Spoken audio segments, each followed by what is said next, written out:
wow, what a wild week. What a wild week. I'm drinking an energy drink, but maybe I should be drinking champagne. Congratulations, 72 Dolphins. Congratulations, 72 Dolphins. Oh, man, what a fantastic week of games. Oh, Hey Girl TV, I made it. Hey Girl TV, I am excited to see you. What a great week. What a great week. Oh, man, What Pride 40, FTV. FTV, front to back. Oh, man, I want some Lions fans to rub it in my face because I said that they were wrong. So, oh, well, thank you. Wow, this man.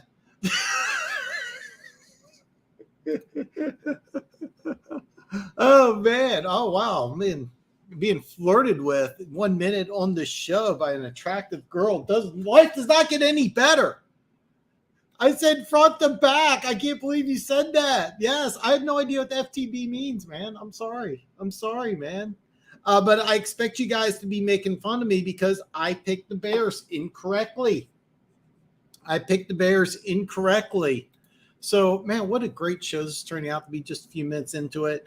Champagne bottles are popped. So it's funny, the way it worked in the Midwest is that Kansas City, Jacksonville was on one channel, Vikings and Bills were on the other one. So me and my dad were flipping back and forth, and late in the third quarter is 27-10. Bills are winning, and I told my dad, well, it looks like this one's going to be a snoozer. Oh my God.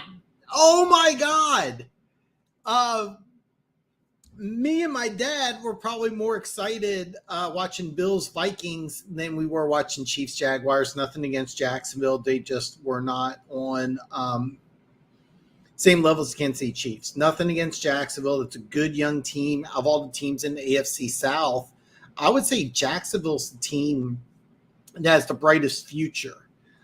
Young, fast, talented defense, up-and-coming quarterback. They got some weapons. Remember, they signed Calvin Ridley from the Falcons. They traded for him on the deadline. He's going to play next year. A lot of things to like about Jacksonville. LOL. All Busted Fields can do is run. He can't pass. By the way, for those of you who do sports betting, little props bet, Justin Fields has hit over on rushing yards the last 6 weeks. That number is keep going up, but the last 6 weeks he's gone over. I think DraftKings actually has a deal. If he gets 100 yards rushing and one rushing touchdown, it's plus 400. So basically it pays 4-1. That I don't recommend doing any bets like that, but that's not a bad bet. I honestly think it's very likely that would hit. You get it like advanced betting metrics. That might be a good one. But let's start off here. I kind of ranted a little bit. I'm jacked up. I'm on an energy drink. One Pride says Hutch balled out. Okay. I only saw the highlights. I want to watch the whole game. And it's funny because I'm watching the game and I'm seeing the highlights, and it was 24-17. And then next thing I know, it's 24-24. Then it's 30-24. I was like, bam, bam, bam, bam, bam. And what I was really impressed with, and I only saw the highlights, was when Jared Goff took over. Apparently, it was like inside the 10. You have to correct me about this. And he just went dink, dink, dink right downfield about, I think it was like 2:20 left for that game-winning touchdown. So I really want to watch the whole game. Because I really felt like the Packers win was extremely fluky. You didn't win that game. The Packers lost it. I want to watch I want to watch Bears Lions. I want to watch the whole game because I want to find out, did the Bears lose that game? Did the Lions win that game? Is this a defining moment? Is this like where you guys just start building? Yeah. It was fun. Jimmy, I'm so glad you're here, Jimmy. I normally don't promote this, but I'm going to tell you what. I have $300 bet on next week already. I already have $300 on action next week, and I'm not even done yet. I'm going to come out with a video very soon with Denver Gator. Denver Gator's been picking hot games, a weekly picks video. You don't want to miss that one because I already bet $300. I already got $300 worth of action on next week. I'm not even done yet.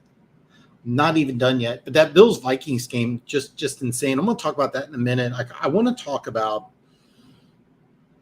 Philly and Washington. And what I apologize. I have no idea where that came from. All right, so I want to talk about Philly and Washington just to start off here. And I've been ranting that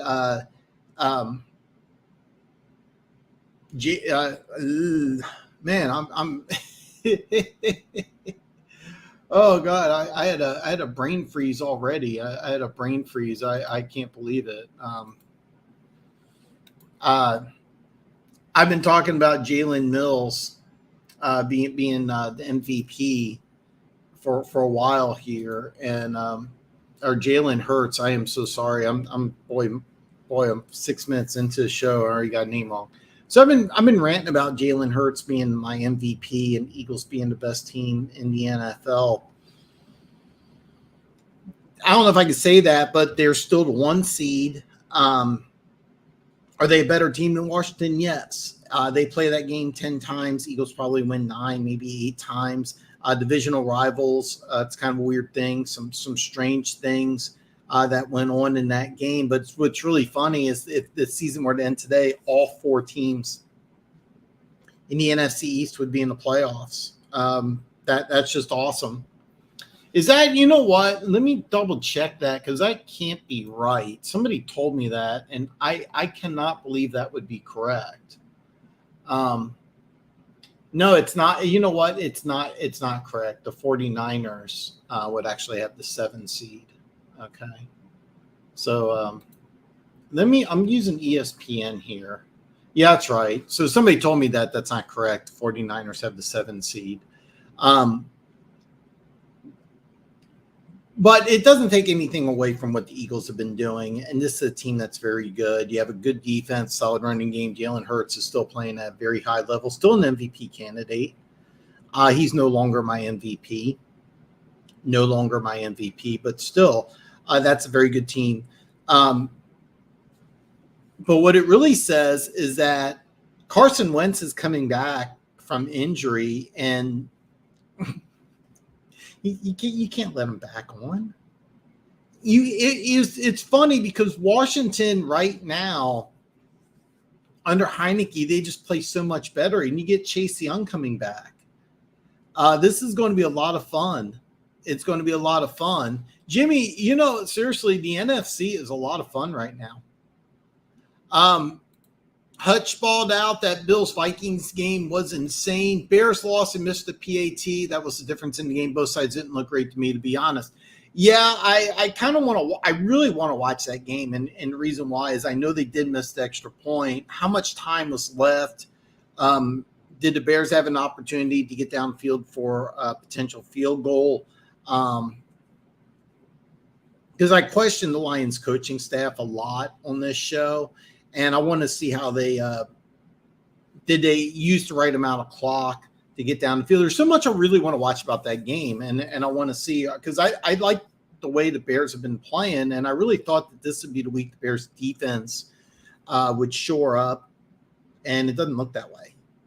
It's kind of funny because it looks like they added to their offense, they took away from their defense, and it's going to be – there's a lot of interesting off-field stories, but it's going to be very interesting to see what happens with Chicago, during free agency and the draft. So Goff played well, yeah. Now the Okudah pick was I watched that clip and I've been telling you guys I like the way Okudah's been playing. I haven't seen Funk yet, but I know he's been critical of Okudah, but I like the way he's played. I mean, this is a guy who's just – I really think the only thing preventing him from being a stud is just staying healthy. And so you have some young talent on that defense. Like I said, there's a lot about that game. I really want to watch the whole thing. True, the Okada pick was clutch, and then Fields ran right past his ass on the next drive, so it kind of canceled. I'm wondering how well we'll do against the Giants if we beat them. It's a good look for the coaching staff. It will be. It will be because you travel to New York, and that's going to be a very interesting game. The 7th seed is yeah. Grandma Measy, hello everyone. I finally made it. Hey Girl TV says hello. Sorry I'm late, but that Vikings, what a freaking game. Skull. So let's talk about the Vikings and the Bills and what is easily the game of the year. Justin Jefferson made the greatest catch I've ever seen in my life, and it's funny because I'm going to start doing it, like showing some clips of different stuff, because I was going to compare the Justin Jefferson catch to Odell Beckham catch. The difference is that the Odell Beckham catch, everybody knows what I'm talking about. Giants lose that game by 10 or 14. Giants lose by 10 or 14. That 4th and 18 one-handed catch, maybe the greatest catch I've ever seen in my life. I mean, me and my dad were both like, oh my God. I mean, we're watching, Chiefs, Jaguars, and, my dad really doesn't care about the NFL like I do. He watches Chiefs, and, but we flip back and forth because, we're now Vikings fans, because if the Bills lose that game, the Chiefs get the 1 seed, but we didn't realize at the time it would be the Bills would drop from 1 to 6. They're now in 3rd place in the AFC East. And there's a lot of people. There's one guy in particular I really respected. He compared the Bills to the 85 Bears. And I'm like, slow down. This is after like week 1 or 2. And I'm like, slow down. Slow down. But that he doesn't make that phenomenal catch, best catch I've ever seen. I don't know if they win that game. I've been critical of the Vikings. I've been saying they're not for real, but the thing is about the Vikings is that you're down 27-10 late in the 3rd in Buffalo. There's nothing wrong with taking a loss. You're still several games up in the NFC North, which looks like a terrible division. Keep in mind, Green Bay didn't win yet. There's nothing wrong with that. And then I watched Cousins later on in that game. I think the score was 27-13, where he threw a god awful interception. And I'm like, oh my God, there's no way I remember I kept on saying there's no way they win this game. Then the Bills, I know I'm bouncing around here quite a bit, but if you didn't see this game or see the highlights, it's one of the best games I've ever seen, because give the Vikings a lot of credit. But I remember when they scored that, the original go-ahead touchdown, I was like, I think you left too much time. Yeah. I remember. They didn't leave too much time. It's that there's too much time left. Let me back up a little bit. So here's what happened if you didn't see it. All right. The Vikings get a chance to go downfield and to win the game. The score is 27-23 at the time. And by the way, just to get to 27-23, I mean, they're down 27-10, and give the Vikings a ton of credit. But the number one thing I respected about the Vikings, and this is what has me on the bandwagon now, is that they didn't quit. You're down 27-10 in Buffalo late in the 3rd. That's a tough environment. Those are rabid fans. Those are rabid fans. That when the Bills are winning, that's a tough place to go, especially when you're an NFC opponent. Just to get back 27-23, the 4th and 18 catch, then you go downfield. Justin Jefferson looks like he catches the game-winning touchdown. It's overruled. It's put on the half-yard line, and then they try to run it in, and the Bills stuff them. This is what impressed me. A lot of teams would have just taken L. a lot of teams would have just quit, not Minnesota. And this is the big difference between the Vikings this year and last year, because I'm a big Mike Zimmer fan. I love Mike Zimmer. He's one of my favorite coaches. They did not have this type of fight. They were flying all over the ball. I mean, I saw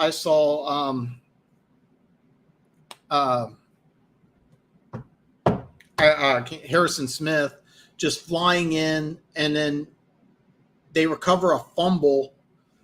Josh Allen, you got to make that play, man. Vikings are up 30-27. Then the Bills, with less than a minute left, go downfield. They kick the field goal.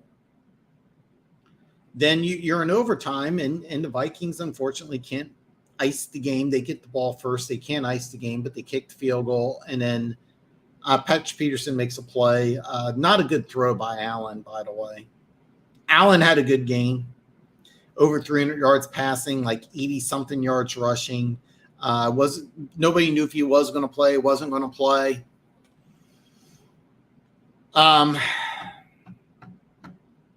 But the Vikings had many opportunities where they could have just given up.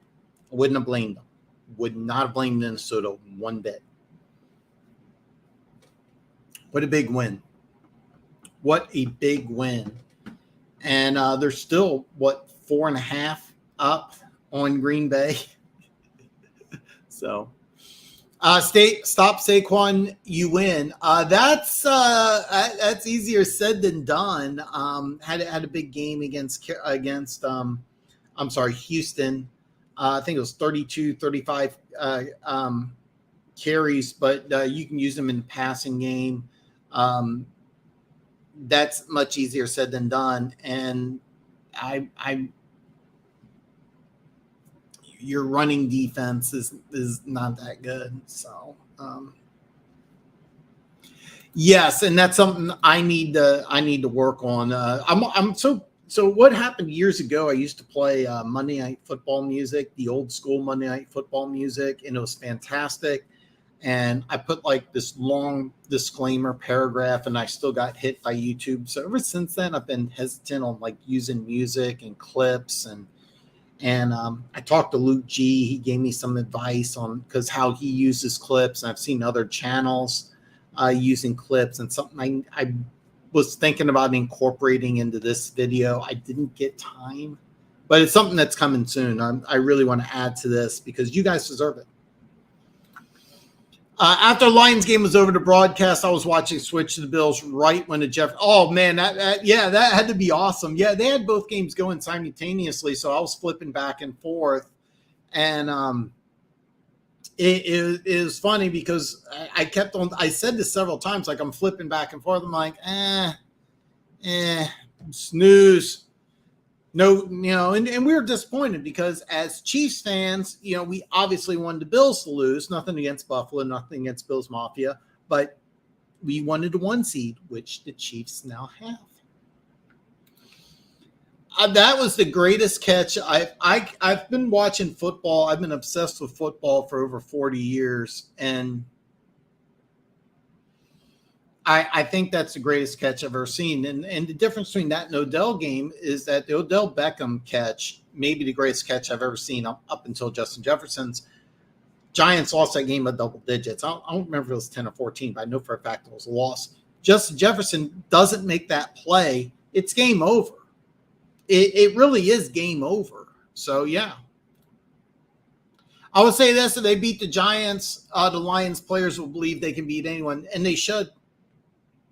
They should. It might. That would be, yeah.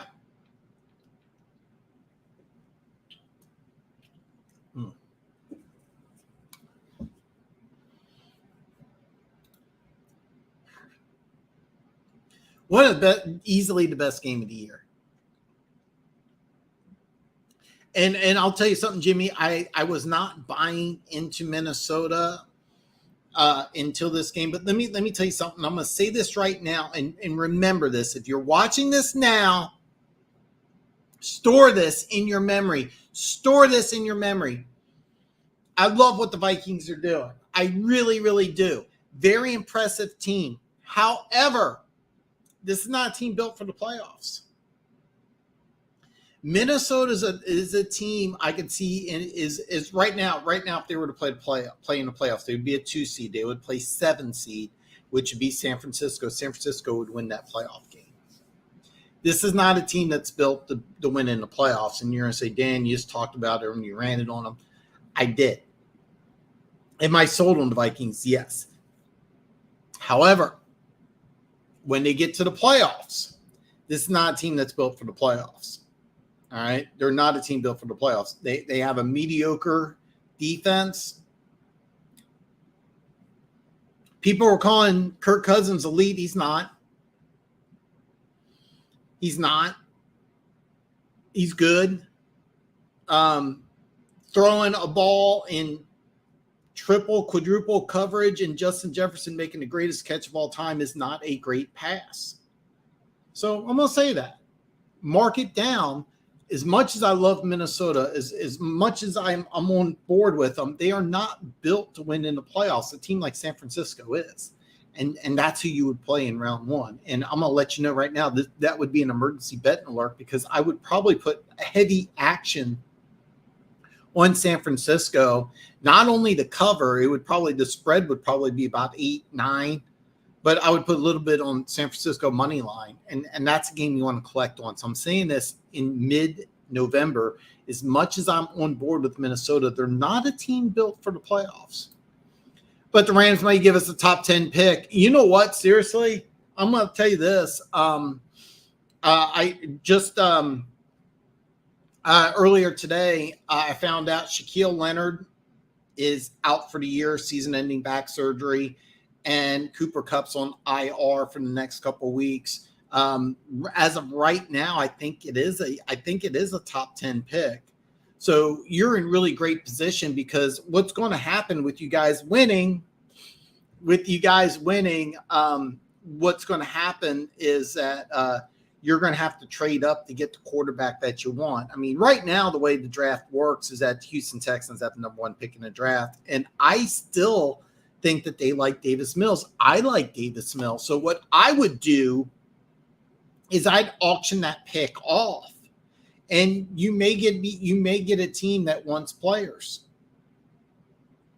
You may be able to get a team that wants players, but more than likely, I think Houston wants picks, and because the Detroit Lions would have potentially 2 picks in the top 12, that'd be very appealing.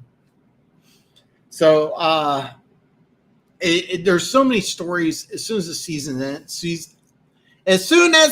ends, there's so many great stories. One Pride 40 crazy. I think we might have higher. You might. I mean, Cooper Kupp's out. I don't know if Stafford's going to play next week.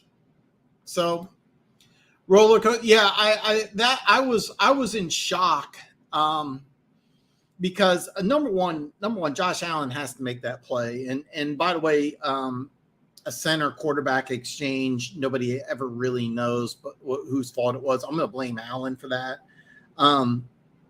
Because there was a debate. Should you just go shotgun, sprint towards one side, eat up some clock, take the safety, and then punt the ball and say, hey, look, you got no timeouts and 15 seconds. Good luck.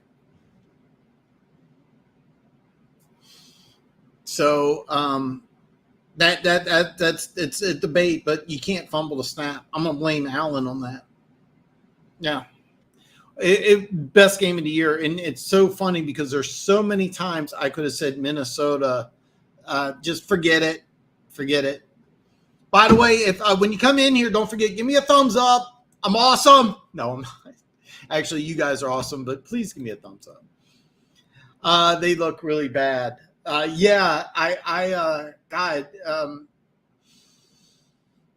it's, I'm kind of curious. Let me ask you this here. Let's say you, would you want to win a Super Bowl, make trades? Like, remember they gave up a second and a third for Von Miller, and he's in Buffalo now. Would you want to win a Super Bowl and then the next year just fall apart? Remember, they didn't pick till late in the third round. No Von Miller. Aaron Donald's 30. Cooper Kupp's injured. Stafford, even though he played really well last year, I mean, his best years are behind him. Would you want to win a Super Bowl and then just kind of fall apart? And here's the thing. How do you rebuild that Rams team? I mean, their salary cap situation's terrible. And they need help. It's going to be interesting. Denver Gator in the house. Bought the popcorn just to watch Lions. Yeah, the Lions need to talk a lot of trash today. FTB. Now I know what that means. Interception, turnovers. Holy cow. By the way, how's Amari Rodgers? I'll be honest. I was surprised they just cut him. I was surprised they just cut him. Yeah. Very surprised they cut him. And this is a guy I absolutely loved. I thought this was a great draft pick. And part of it has to do with that your rookie receivers, Christian Watson and Dobbs, looked really good. So it has a lot to do with it. But, yeah, I got a third-round pick. And I don't know where he's signed yet, but he will be picked up soon. What's up, guys and girls? Can't figure out the league, but it's damn exciting. Nobody can. Nobody can. Denver Gator, I am so looking forward to Thursday. Already have $300 bet on next week already, and I might have more. You might have to. One Pride says, I'm wondering if the Rams are going to atom bomb the roster. You might have to. You might have to. You're in a bad salary cap situation. I talked about this when I broke down the Rams. Their salary cap situation's bad. I think like they're almost at the cap right now or over the cap. And a lot of it's for you got Aaron Donald, who's due a lot of money. Cooper Kupp coming off, he's having not season-ending surgery. He's out for the next 4 years. And Stafford, those guys do a lot of money. What do you do? What's up, Gator? Couldn't agree more. Absolutely, man. Two of the most amazing catches of the year in one game. Oh man, it was such a good game, man. It was so funny because there are several times I'm flipping back and forth like, crap, damn Vikings, boring game. I'm gonna laugh if we beat the Bears. The Giants. Okay. Yeah, I mean, hey, listen, you're playing in New York, so yeah. Years ago, I watched the Vikings win at the last second as a visitor. Don't remember who they played, but they were behind one on a massive snowstorm. Since then, forever a fan. The Vikings are a fun game. I'm trying to think here. 30-something years ago, visited a massive snowstorm as a visitor. I'm wondering, that wasn't the Monday night game with Randy Moss, was it? Randy Moss's rookie year? I don't think it snowed. Gator not only two of the best catches, but huge turn. Yeah, what a great player. Comeback on player, you should be. Should be here. The Rams are about to give the Lions top 50. Funk, what's up, brother? Yes. Why are we getting Hooker? Okay. Finish building team first. F moving up. There's so many issues in this team. Running back situations already in question. Could use a right guard plus third wide receiver plus one guy on every level of the defense. Well, here's the deal. We've been talking about this for a couple of years. This is the year you draft a quarterback. And you may have to.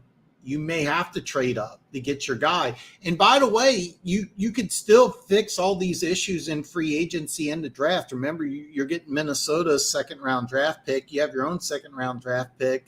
So you could trade up and still get your quarterback in the first round, still get two of those holes addressed in the draft, even with the trade up, right? You can get a running back, a wide receiver, or a right guard.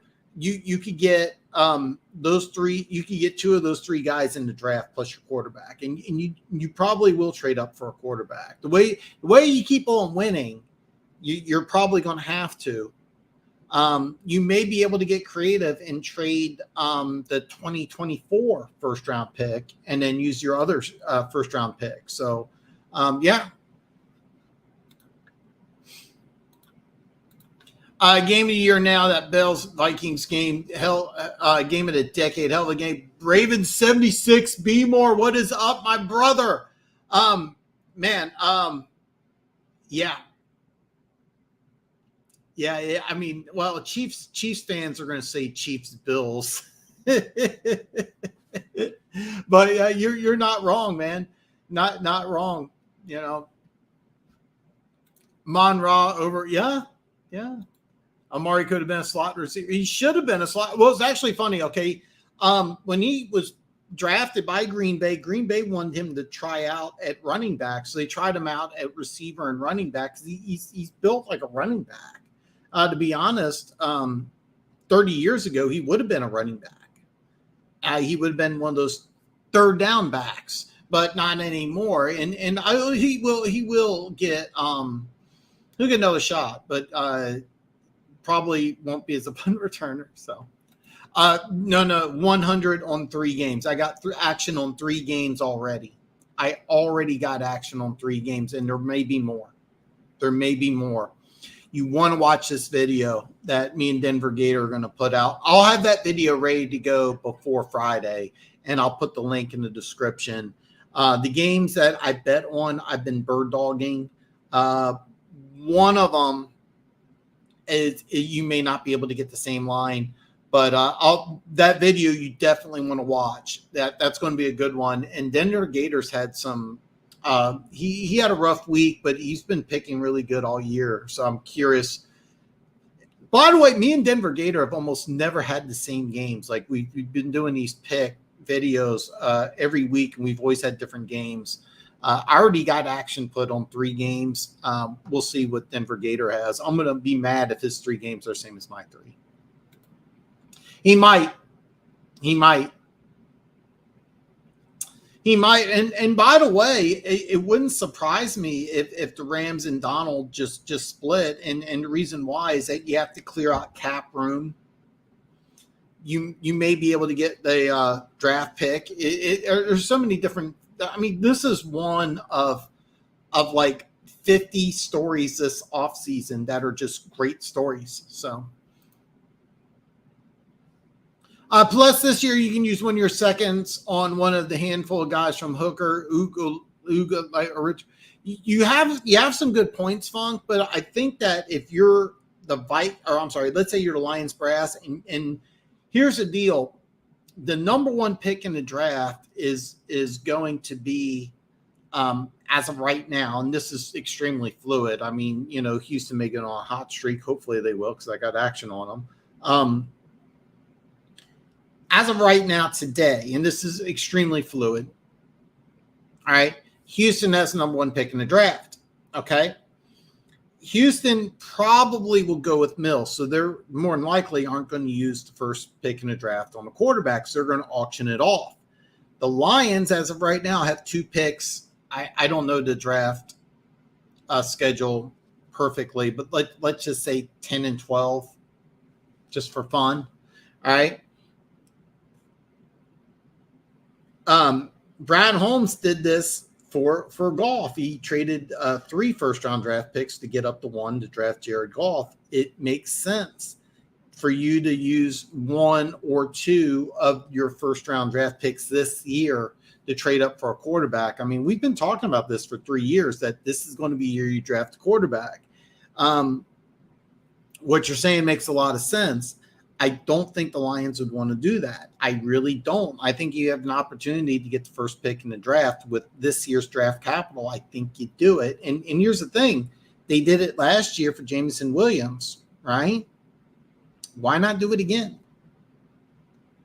And now keep in mind, you have to be all in on either Stroud or Young, and for right now, I think it's Bryce Young. I still think he's the Heisman front runner, and I think he would be number 1 pick in the draft. You have to be all in on him, and if that's the case, then I think you pull the trigger. So, But I mean, yeah, I mean, God, we're talking mid-November. I mean, so many things could happen between now and the start of the season. But if you're looking at somebody and you're saying, "Hey, this guy looks better than Tua did," which a lot of Dolphins fans are thinking Tua is the greatest thing in the world. That's another interesting story that I didn't even talk about yet because I said just been ranting, but there's so many things. But the Lions, I think if they can get to one for Bryce Young and they like Young, and I think they would, it makes sense. What about the horrible call on Heineke? Yeah, I spelled it wrong. Doesn't matter. I know what you mean. The soft calls ruining sport. Dress out control need to have accountability.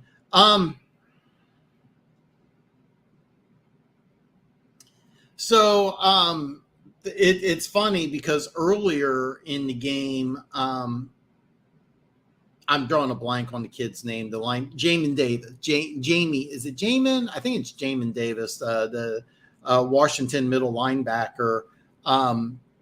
Had a really obvious face mask that wasn't called. That's going to be called a lot. And by the way, A+ intelligence on Heineke. That's a move. I'm going to tell you something right now. Is Wentz a better quarterback than Heineke? Yeah, he is. I mean, athletically, I mean, it's not even close. And they didn't give up all the draft capital and all the money to have him sit on the bench. But that's one thing. For all the reasons I can make for Wentz to start over Heineke, the one thing I will say is that Wentz does not make that same play. Wentz does not make that same play. And Heineke, by taking the knee, I think he was – and by the way, if you played football, you know, the adrenaline's going. You're not sitting here. You're not logically thinking about things. But I think part of him was saying, hey, maybe I should take a knee and roll the dice on getting a 15. I don't like the call, and this is just the old school me doesn't like things like that. But this is the way the NFL is nowadays. So, by the way, Chiefs fans are furious because a play that Jacksonville knocked Juju Smith-Schuster out of the game, they threw a flag and then he picked it up. I mean, the player, and by the way, the announcers were even saying that the player should have been ejected. And they didn't even throw a flag. So like there's some talk about the refs. There was a play on Sunday Night Football where I think it was Greenard, the 49ers linebacker, hit Herbert. It didn't look like he should have been ejected. It probably should have been a flag, but they ejected him. So, I mean, I get what you're saying. It's the way the NFL is. It's not going to change. So. Don't like Anthony Richardson. So I get it. I seriously, if you're the Lions, we've been talking about this. I know you and Funk have been with me for a couple of years. We've been talking about this for 3 years. This is the draft you use on a quarterback, and you have 2 first-round picks. They're going to be high first-round picks. You got to use one, if not both, on a quarterback. And if you keep winning, you're going to have to trade up to get your guy. If Bryce Young's your guy, right now, today, the way things are, you have the ability and the draft capital to not only trade up to 1, but you have a team picking at number 1 that wants to trade down. Now, keep in mind, if that changes, let's just say the Raiders don't win another game and they're picking number 1 overall, they probably will take a quarterback. That's another interesting story. Is what do you do with Derek Carr if you have a 2-15 win Raiders team? So many questions. Eagles laid a massive egg. Yes, they did, but they still impressed me.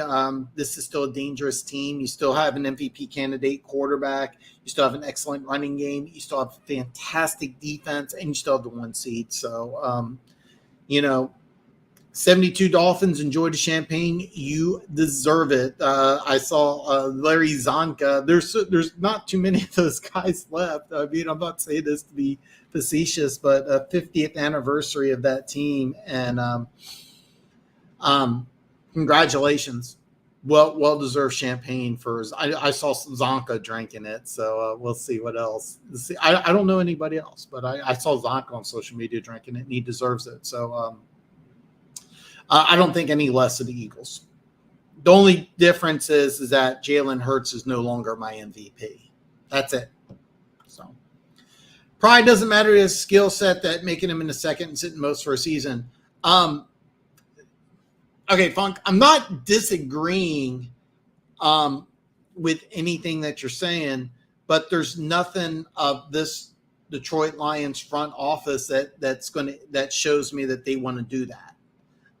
Everything indicates that you're going to use the draft capital this year to trade up for your guy.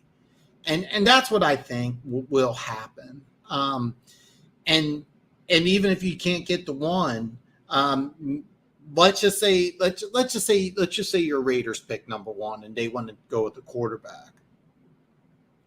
Do you trade up to try to get Stroud? Or do you take a guy at 10? I mean, there's going to be a lot of fluidity with these quarterbacks. Will Levis is a guy that am I getting the name right? Levis. He may be a guy that just skyrockets up the draft board. I don't know his name, the guy out of Washington State. I'm seeing a lot of mock drafts going in the first round. Richardson's a guy I think ends up in the first round, even though Denver Gator is begging for him to stay in Florida another year. Shock there. Why trade up for the quarterback when the Rams may give us one?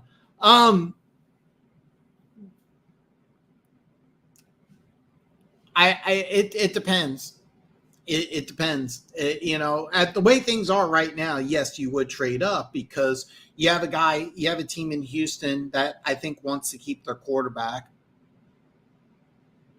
in Mills. So you have a team that's going to auction off a pick. You have the trade capital to trade up, and that's kind of what you've been planning on for probably the last 3 years. So yeah. A little debate on Anthony Richardson. And by the way, nobody knows what Malik Willis. He did not look terrible against Kansas City. I know you're going to say 17 points, but Arrowhead's a tough place. And Malik Willis does not look bad. I think today, as of what I've seen, I would have Richardson rated higher than Willis. And I'm still surprised he got all the way down to the third round. So, that's going to be an interesting draft story is because I watched a little bit of Florida, and there's a lot to like about Richardson, and there's also a lot to be like, oh God, you cannot do that in the NFL. So I like the fact that you guys are debating about this because like when we start getting into the draft, I really want to hear what you guys say because the Lions are going to be a fun story come draft time. I could see Amari doing solid down in KC. I could too. I would be shocked. I would be shocked if Kansas City picked up another receiver because, they already got Tony. And I think that they're happy with everything. But I wouldn't mind. I like this guy. And I'll be honest with you, it wouldn't surprise me if a team brought him in and said, play some running back. He's 5'9", 215. 30 years ago, he would have been a running back. In today's game, he's a wide receiver. What's up? Go Lions and Bruins beat SC. Is that this week? By the way, I'm not big into college football, but I DVR'd Arizona and UCLA. And if you don't like college football, I get it. But if you watch that game and you walked away saying, I'm not, the Arizona players, just the quarterback for Arizona was crying after the game.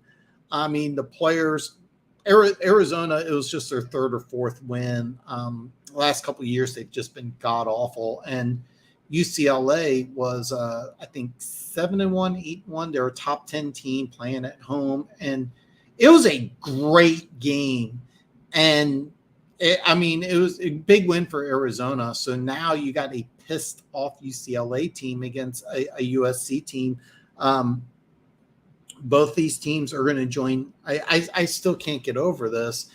I'm more surprised about USC and UCLA joining the Big Ten than I am about Texas and Oklahoma joining the SEC. This is going to be so weird because you're going to have a conference that is going from coast to coast. Literally, you got Rutgers in the Northeast, and then you got USC and UCLA in Southern California in the same conference. Yeah. Game 30 years ago was give and take of a snowstorm. It was a whiteout. Honestly, don't remember where they were playing. I remember late 80s, maybe in 88. Okay, that wasn't the Moss game. Then off the top of my head, I don't remember that game. But it's funny because I'm always curious as to who, what turned you into a fan.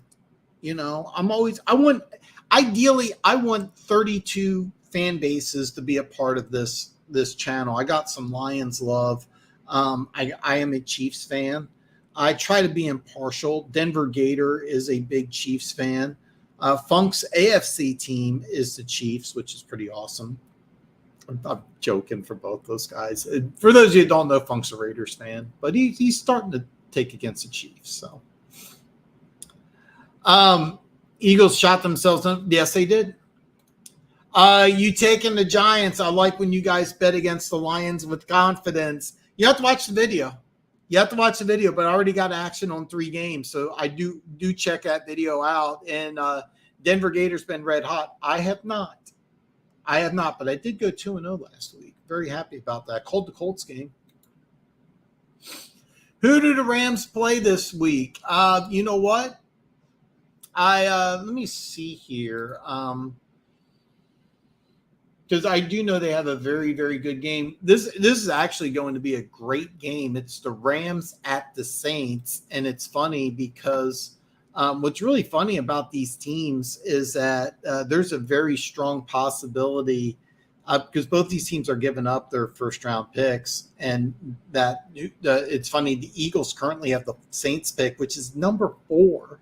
And I have no idea what the Lions are getting yet. But it's funny because one of these teams is going to lose and put either the Eagles or the Lions are going to get what looks like almost a lock for a top 10 pick.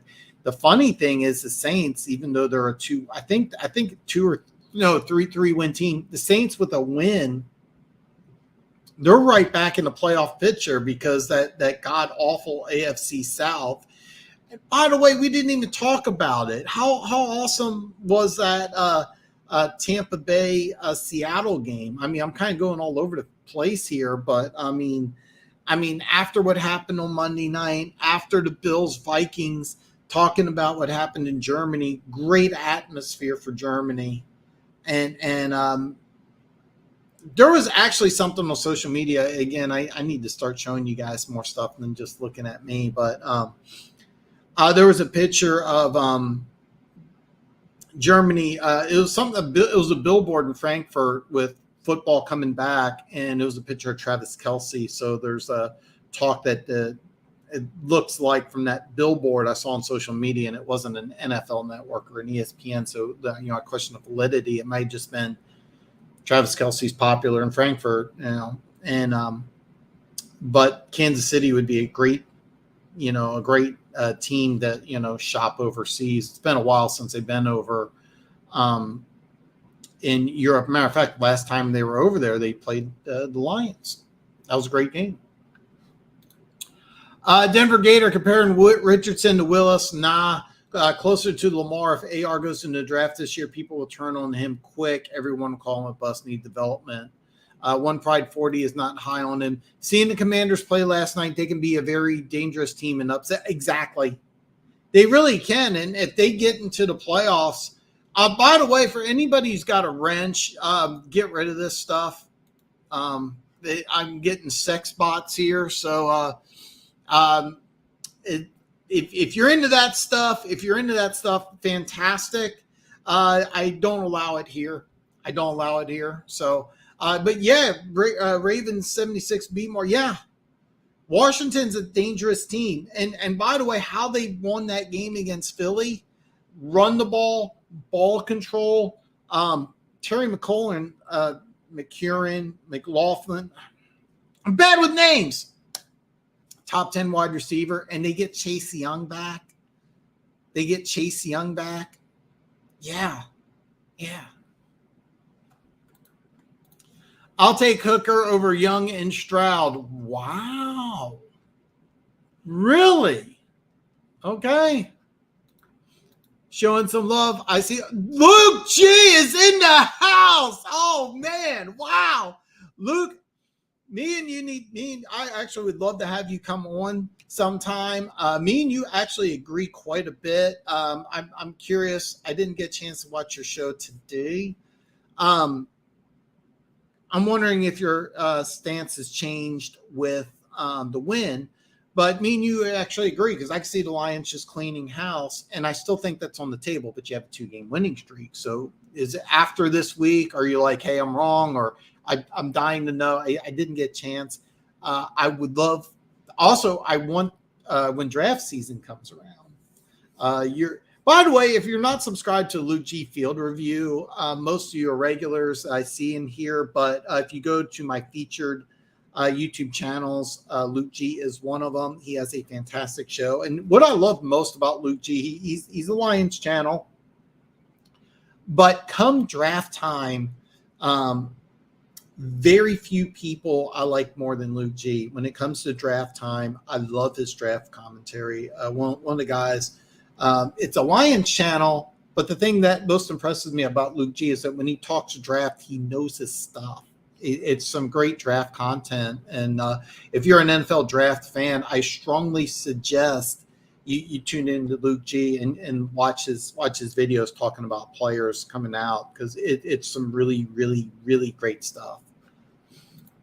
Hutch is killing it with him standing up. He's not as impressive in the stands. I did not. By the way, I did not. Again, I really want to watch the full game. I want to watch the full game, and I really want to see what Chicago looks like.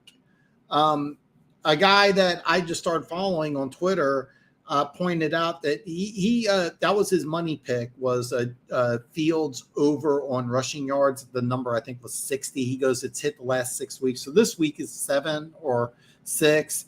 DraftKings actually has a bet. I believe it's 100 rushing yards and 1 rushing touchdown plus 400, so 4-1 odds. I don't recommend doing that, but it's interesting. There are some people making money on those Justin Fields rushing yards, and I really want to watch this. I really want to watch this game. Hopefully the NFL Network rebroadcasts it. So, and I apologize. I am ranting too much. I'm behind on comments. If they are all in on a quarterback, it is what it is. But I'd rather get a stud QB like Ringo or Joey Porter Jr. and Trenton Simpson, add some speed to defense that leads legitimate playmakers to help Hutch. I don't disagree with you at all, Funk. I'm telling you, we've been talking about this for 3 years, that this is the draft you want to take a quarterback. You have the draft capital to do so. And Houston, if they do have the number 1 pick in the draft, I could see them auctioning it off, and the Lions, it just makes sense. Funk, would you take Anderson or Carter? I know Funk loves Carter. I happened to catch Heineke on Pat McAfee show today, and he said the play was either to throw it to McLaurin or if he was open, or really, I didn't see that. But McLaurin is amazing. I love it. I love McLaurin. One of my favorite players. I loved him coming out of Ohio State. I have no idea how he lasted to the 3rd round. Just a lot of different quarterbacks, and yeah. Pride to say from the beginning, Hutch. Yeah, you have been saying it. The refs ruined a lot of football team season. He ruined my Ravens 2011. Refs need to be held accountable. There's more and more talk about that. So I am. Hit the like if you're here, people. Luke G. I cannot. By the way, for those of you who are new watching this and you don't know who Luke G is, check his channel out. I'm going to tell you something right now. Maybe you're not a Lions fan. Maybe you don't want to watch a show about Detroit Lions. I get that. Come draft time, there's not a better channel than Luke G. come draft time, like that's the thing. Like during draft time, hopefully me and Luke can get together. Luke, I want you to come on here, man. We gotta talk. I want you to come on, especially during draft time. And I love to know what you think. So many questions for you, man. I'm very geeked out that you're here, man. I know you're really. By the way, Carter would be great. That would be a great pickup. That would be a great pickup for Detroit Lions. I love the inside outside. I love that. I don't know, Funk. All those Georgia defenders look really mid right now in the NFL. Well, keep in mind, Nakobe Dean is just riding the bench. Jordan Davis got injured. Just give it some time, because I think both those guys in 2023 are going to have a big impact for the Eagles. So I think there's been a lot of bad roughing the passer call this year, but I actually think the flags on the Eagles was the right call. I do too, but it's one of those things that I just it's frustrating. By the way, great play by Heineke taking a knee. I guarantee you, I can't prove this, but I guarantee you Wentz doesn't do that. I think Wentz maybe tries to run around some more or something, but I know, man, I am so geeked out about Luke G joining, man. I just think the world of him. Answering the question, who the Rams play Sunday 20th, the Los Angeles Rams at New Orleans Saints, Caesars Superdome, 1 p.m. Yeah, that's going to be a great game. I was actually going to preview, but I've been just ranting. I may not even get to that today. I do like Carter. And what's your opinion on Anderson then? I mean, both these guys are solid players. I'm going to do a lot of draft stuff. I haven't had a chance. I like Carter a lot. I'll be honest. I can't give you an honest evaluation on Anderson then. So the second Eagle player that hit Heineke's what drew the flag, not the first. You watch it again. He had ample time to let up and not hit him. I know. I know, but it's a periods of emphasis. By the way, that player's Brandon Graham. He's been in the NFL for 13 years. And by the way, he gets down on his knees and tries to slow up. And, it's yeah. Whoops, sorry about that. Pride, we aren't drafting kids already in the league. Yeah, but it's a concern for Carter. Yeah, giving some love to Denver Gator. The Lions this year are very, very, very exciting. You could have 10 and 12. I mean, that Rams pick, if they lose to the Saints, that looks like it could be a top 10 pick. And then, if you guys keep on winning, the Rams pick is going to be higher. I've been talking about this for a couple of years. I think this is the year that the Lions do what it takes to get their quarterback. And if the Houston Texans have the number one pick in the draft, I really think that you're going to see a trade. Because the Houston Texans, I think, want to roll with Mills. I think the Lions want to get their quarterback. I'm curious what the Lions think about this group of quarterbacks, because they are going to take a quarterback, and I think they're going to take one in the first round. So I'm in between taking a quarterback or Jalen Carter or Will Anderson.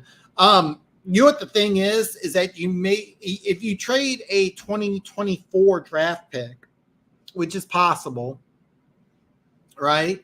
And don't rule out getting rid of a player.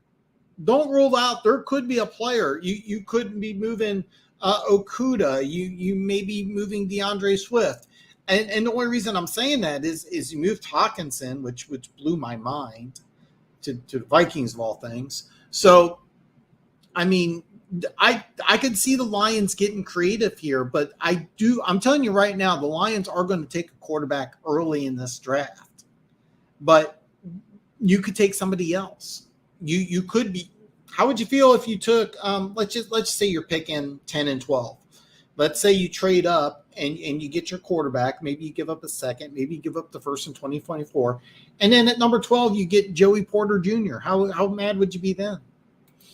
If you did not, I don't know if you got a chance, but that Arizona Wildcats win over UCLA was just amazing. The Arizona Wildcats the quarterback was crying after the game. The players were just nuts. If you like college football at all, you gotta love that game. It was a great game. Great game. UCLA, USC. That's going to be a good game, man. I defer to you when it comes to my college football knowledge, but I've been nailing um, um, I don't know what the fuck I was saying. I'm sorry about that, but I've been watching college football because I'm more concerned about players for the draft. You watch college football because you enjoy it, so I'm just watching players like who does in the NFL. Lions take Anderson. They will need to go to a true 3-4. It won't work. Dude is way too small. Exactly, and this is also a big reason why if you're the Houston Texans and you're picking number one, I don't think Will Anderson fits that defense. And he's probably going to be the highest rated defensive player, and you don't want to take a quarterback. So this is why they're going to auction it off. I personally would love to see Anderson on the Lions. I think that would be a lot of fun. However, if I'm the Lions, you go with an inside presence because you already got your outside guy. I mean, you bring up a good point because you said last week that you liked Carter over Anderson, and I started thinking about it. I'm like, that makes a lot more sense. Because here's the thing. Hutchinson's going to keep getting better. All right? Hutchinson's going to keep getting better. But you take a Carter who I think could really excel in the right defensive scheme, and you put him on the inside. I mean, it's going to be really interesting because let's say, all right, Funk, let's take your scenario. All right. And by the way, Luke, I don't know if you've heard this or not, but Funk is on board with Lamar Jackson coming to Detroit. Let's just say that happens. You make a blockbuster trade and you still get a first round pick and you got your quarterback. All right. If Anderson and Carter are both available, which probably wouldn't happen, but let's just say they were, which one do you take? You may want to go with the inside guy. You take Carter, you make him a 3-tech, reminds me of Sue. I don't know if he doesn't remind me of Sue, but I think I like him at the Lions defense because I think the Lions really could use somebody on the interior. The run defense is a problem. And I think like interior defensive player, I think Carter would probably be my number one guy right now. Now, keep in mind, I haven't watched near as much college football, but I mean, that's probably who I would think is going to be top 5, top 10 pick. I mean, we still have the combine. Heaven forbid he may get an injury. Jeffrey Simmons, I talked about him quite a bit. He would have been a top 5 pick. He got injured, and Tennessee took him at 18. Dominated against Kansas City. Didn't play last week. May not play this week. I haven't checked the injury report yet. I should have before I came on, so I made a mistake there. Hey, where's Slasher? Slasher is not here, man. Slasher is not here. I wonder why. Ding, ding, ding. You know, yeah. If we take Anderson, 3-4 needs to be on that. I seriously, okay. So here's the thing, Luke. Funk brought this up, so he likes Carter over Anderson. And at first, I was like, no, Anderson. And by the way, I have Anderson rated higher than Carter as of today, as of right now. But since you already got Hutchinson and you have a problem in your interior, do you take a guy like Carter? That would be interesting. Dude's only 240. He's got game. Yeah, he needs to be in a 3-4, and he'll need to put on the NFL 20. So I'm sorry, I'm behind on comments. Pride, if we are picking 3 and both top end quarterbacks are gone, I'd be surprised if they didn't go with Carter. That's an interesting thing too, is that let's say you want to try to trade up and you can't do it, right? And you can't do it. Who's your number 3 option? Because you're right. You may be able to get DJ Ugun, the Clemson quarterback. You may be able to get Anthony Richardson. You are going to take a quarterback. I think you're going to take one in the first round. If I can bet on it, I would. We've been talking about this for a couple of years. Carter would be there. You know what? I don't know if I have him ranked as high as Jordan Davis, who was picked 12th. So yeah. Dan, I'm pretty sure Denver blocked them instantly, but Dan, we're streaking 2 straight wins plus choose Giants. Yes, by the way, congratulations on your survival win. That is fantastic, man. Not a fan of young sight. Okay, that's another thing is that what does he measure out at? Because if he's 5'11", 195, I would avoid him. If he ends up being like 6'1", 210, 215, I'm okay. Man, Luke, I'm a huge fan of yours, Luke. This means absolute world to me, and I thanks to you, I got some fans that from Detroit Lions. And by the way, like I can't sit here and jump on the Lions bandwagon. I'm not going to pretend to be a Lions fan just to kiss ass here. I don't do that, but Lions fans are awesome. Lions fans are easily 10, 15, 20, 25 times better than Chiefs fans. And the reason why is that I know for a fact you're not riding the bandwagon. I mean, you should be excited about those 2 wins, but you're not not jumping on the bandwagon, which is like 85% of Chiefs Kingdom. So I mean, yeah. I hope that I can have you come on the show here and talk draft, talk Lions, talk anything. It's always great to have you on. And we also agree quite a bit. And I thought when I was talking about the Lions blowing up everything that you would be like, Dan, you're on crack. But you actually agreed with me. I'm wondering if you still feel that way, though. Stroud is not a mobile quarterback. Lots of live lately have been getting the bots. I haven't seen any in a while, but oddly enough, the last few weeks. You know what? I don't know if I should be flattered that I'm getting them, but I'm not going to I'm not going to sit here and criticize people. If you're into that, that's a hard no. And anything like that, I instantly block.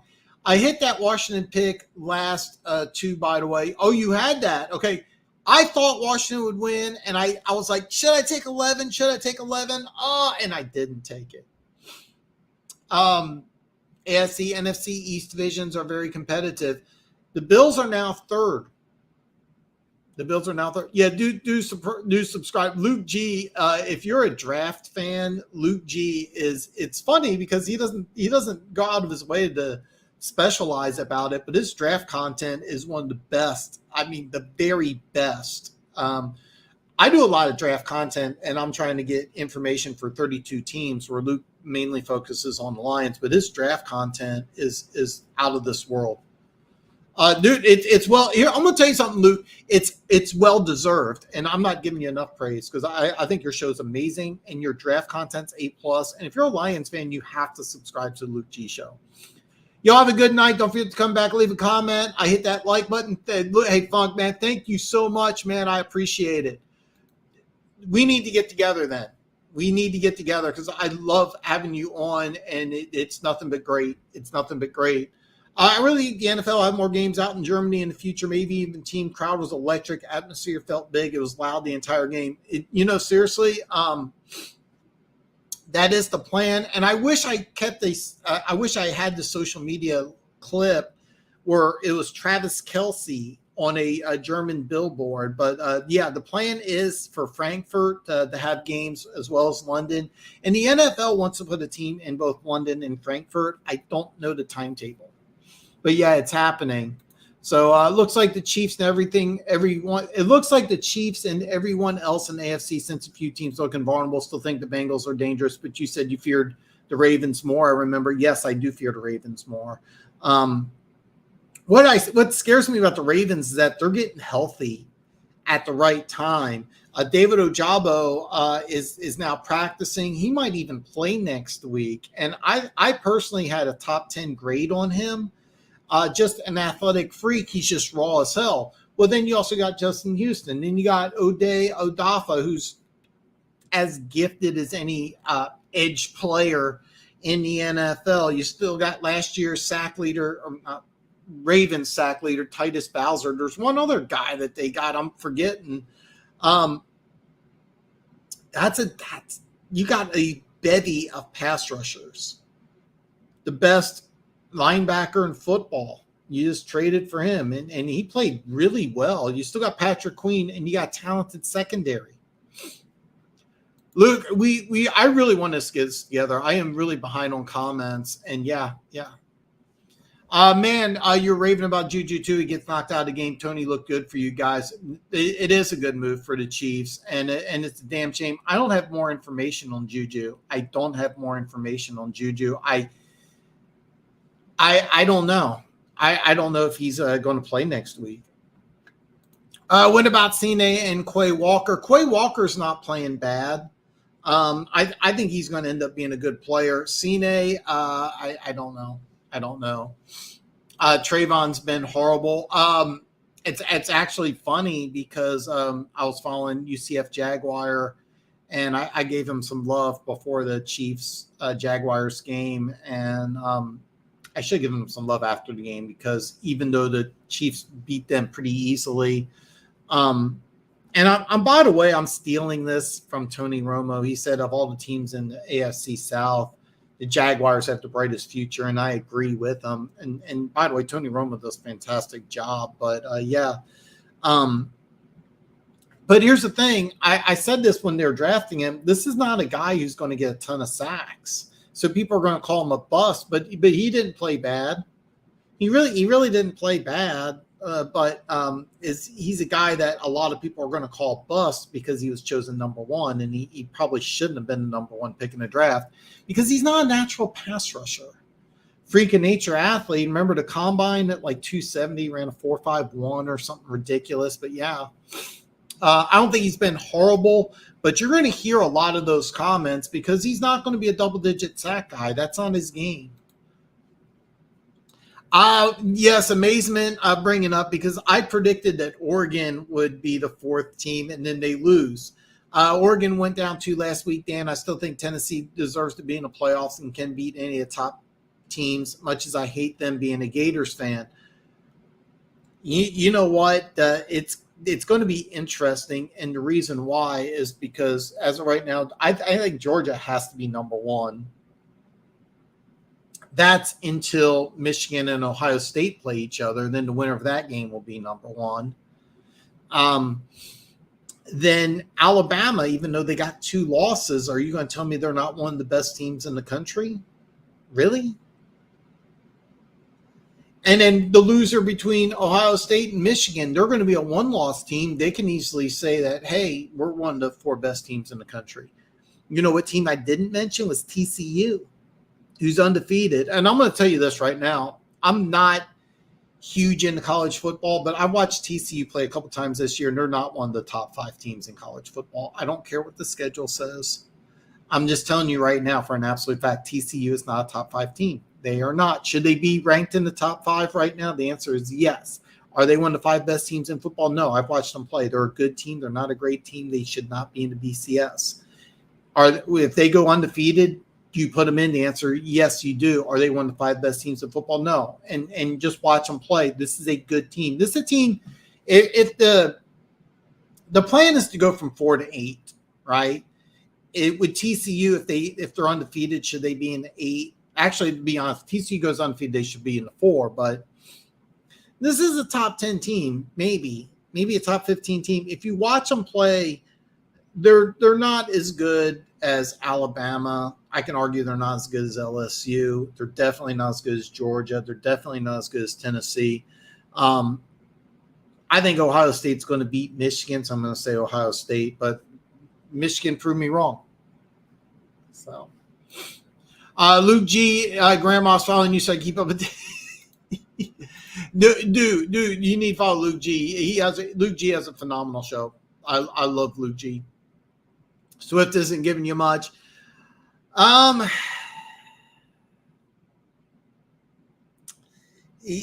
just throwing names out there. Yeah. I think the Rams should make a deal and get rid of some of that salary cap they have. Coop being out pretty much ends their season and might have to sit Stafford too. Seriously, that's one of like 100 stories this offseason. What are Rams going to do? Because they're like already over the cap for next year. And they need to add players so that they're going to have a fire sale. I like Joey Porter Jr. too. I can't figure out why teams still run a 4-3 archaic and become the cover 2 league. Well, here's the drill. It's a 4-3 in name only. Almost every team right now, it's not even 4-3-3-4 anymore. It's really more 4-2-5, 3-3-5. It's really just how you want to play. It's not even a front 7 anymore. It's really a front 6. The 46 defense now would be the 43 defense. But yeah. I'm agree with you. I'm not on board with the Lions. Funk is, and Funk's been talking about that quite a bit. I assume since he was talking with it on my channel, he was talking with it on your channel. I'm telling you right now, I would 100% believe the Lions are going to draft a quarterback and draft it high. I don't see that either. But I think he might be a great addition. If the Lions do pick and they get their quarterback ironed out and the choices between Carter and Anderson, I think that's a great debate. It's a great debate. So, by the way, I love that Aaron's called out Brady's play the last few games. He was right. Brady missed a ton of throws. He's not standing in the pocket, making throws. O-line is better now, so no excuses. I don't agree with that because – you still have some backups in that interior offensive line. And I do think that Arians is right calling Brady out, except that should he be doing it? Because that's not his position anymore. He's not the head coach. So I can argue that. Is he right? The answer is yes. Should he be doing it? Because that's not really his job anymore. But here's the deal. Tampa Bay is getting better. If Tampa Bay makes the playoffs, nobody wants to play them. It's actually funny. Rachaad White, I'm a big fan of, played high school football about 15, 20 minutes that way, a town called Raytown. I grew up in a town called Lee Summit, Missouri, played in Raytown. Lee Summit, Raytown are right next to each other. Driving to Arrowhead, you drive through Raytown. So Rachaad White played his high school ball in Raytown, basically a Kansas City suburb. So I'm a big Rachaad White fan. And he played really well. I didn't think he would play this much, but there's a lot of things I like about Tampa Bay. But as far as I don't know because I mean he's getting a lot of interior pressure that he's not used to, so I get it. But I mean, still, you don't want to play Brady in the playoffs. I'm getting a lot of buffer lag. Phone is not happy about my YouTube usage today, so I'll watch the rest on replay. See you next time. Have a great evening, everyone, and happy Thanksgiving. All right. Thank you very much. I appreciate it. Feel free to comment after the show's over, and you can put a link to your YouTube channel in there. So you're right about the BA absence, though, but from a leadership standpoint and holding guys accountable for poor play areas, it's always never hurt us. It's funny because it's really funny because I thought that after he won a Super Bowl, you have to put him in the Hall of Fame conversation. And I'm kind of curious what's going to happen. Does he want to be a head coach? Is he happy with this situation in Tampa Bay? That's going to be another interesting thing. But BA, I think really deserves Hall of Fame consideration whenever he hangs it up. I actually don't know how it is for coaches. If can you like how long? I think you have to be retired. Have to be a retired coach in order to be nominated in Pro Football Hall of Fame. I don't know if it's a 5-year wait. I should know that. I don't, but the Bruce Arians absence did affect the team a little more than I think a lot of people want to admit. And by the way, it's nothing against Bowles, who I thought got a really bad deal with the Jets. I mean, he's doing a great job. It's just BA may be a Hall of Fame coach when everything's said and done.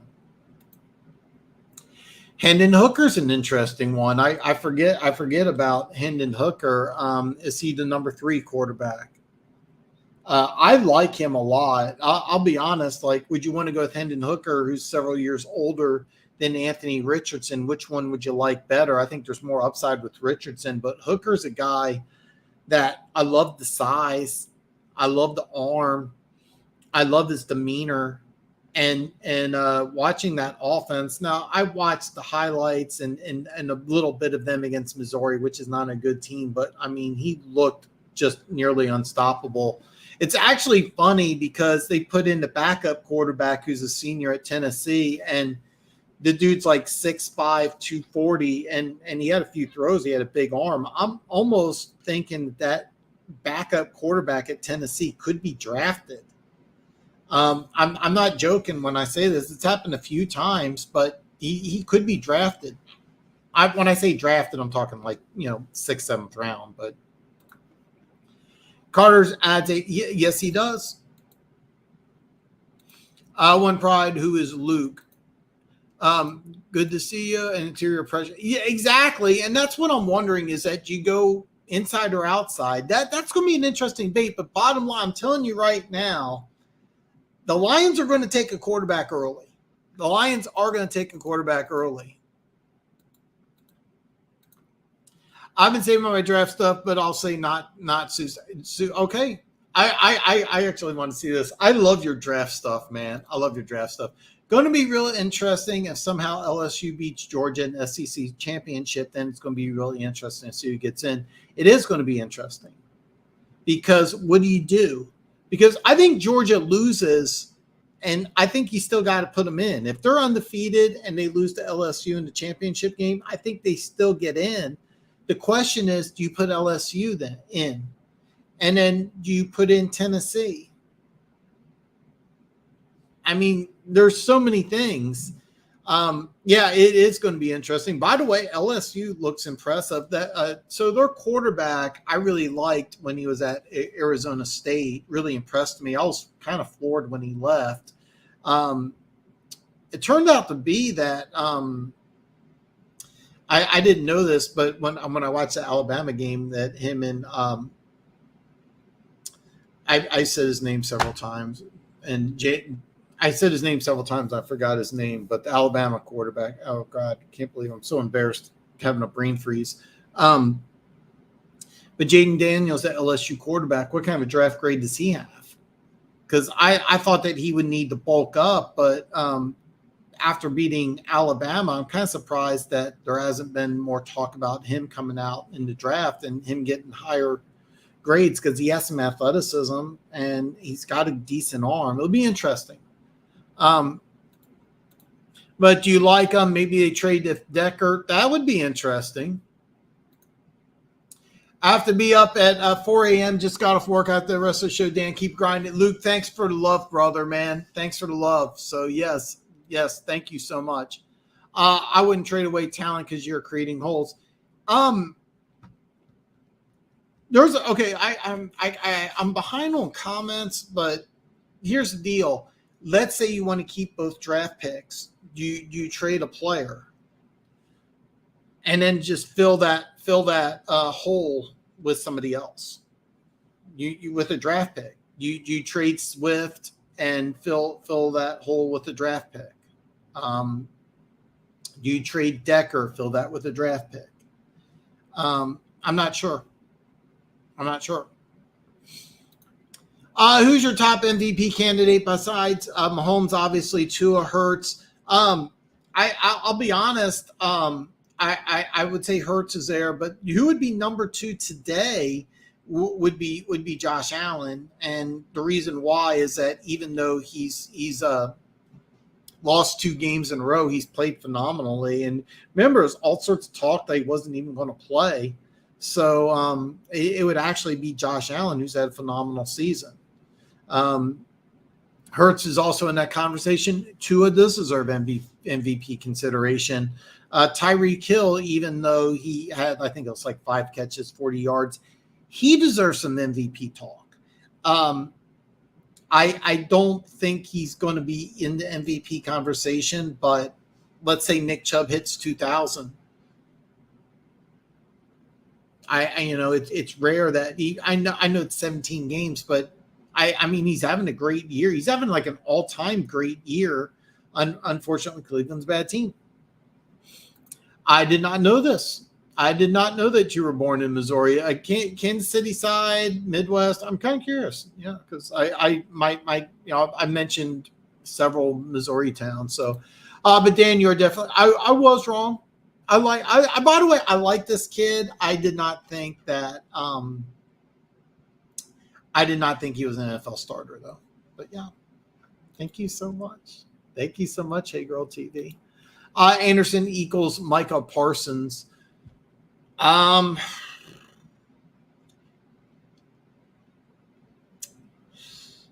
You know, I want to argue this because they're different types of players. Micah Parsons was an inside linebacker who was a freak athlete who had sideline to sideline skill, but you could confuse him.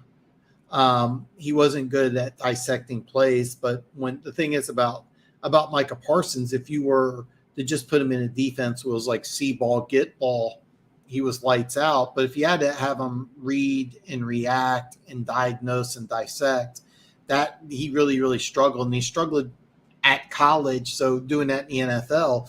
And so I think that I give Dan Quinn a lot of credit because he basically simplified all the reads Micah Parsons did. And then he took Lavender, I'm going to say LVE, you know what I'm talking about.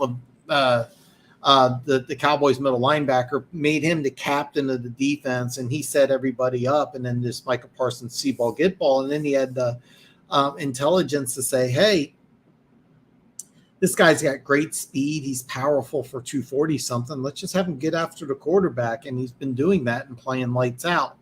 Anderson, on the other hand, has a lot of reading ability. Like he's able to read, react. I think he could play in a multitude of different defenses, but I think if you try to make him a defensive end, I don't think that would work. Is he a 4-3 outside linebacker? I don't think so. So I think that they're distinctly different, but I want to see I don't think Anderson's nearly the freak athlete that Parsons is. I think Anderson is not going to put up lights out numbers at the combine. And that could be something. He may get to the combine. He may be 240 pounds and run a 4.6 or a 4.7. And it may hurt his draft stock. But if you watch him play, and I've heard a lot of people say he wasn't playing that well this year. That's not the case. He's just getting doubled and triple teamed, but he's having an impact. And Alabama's defense is not as good as it's been, but mainly it's just because the rest of the SEC has a lot of talent. I mean, at all times this year, LSU, Ole Miss, Georgia, and Tennessee have been in the top 10. I mean, seriously. All 5 of those teams I just mentioned could be top 10 teams. And by the way, those 5 teams I mentioned, all of them are better than TCU. Well, maybe not Ole Miss, but I think LSU, Georgia, Tennessee, and Alabama are all better than TCU. I don't know about Ole Miss. So,